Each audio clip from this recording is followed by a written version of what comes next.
中将继续传播这个大欢喜的好消息，开设一条新搁灿烂的启灵星来显明上帝的荣光甲尊贵。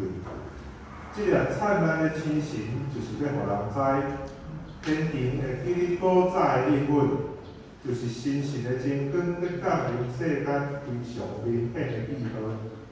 这条灿烂全新的启灵星也引起对面东方气象专家的好奇甲想象。当咱就来读马太福音的记载，伊落浪的时，耶稣已经出世伫犹太的伯利恒。有几落个博士对东方来到耶路撒冷讲，出世做犹太人的王伫叨落？因为我伫东方有看见伊的星，才来要拜伊。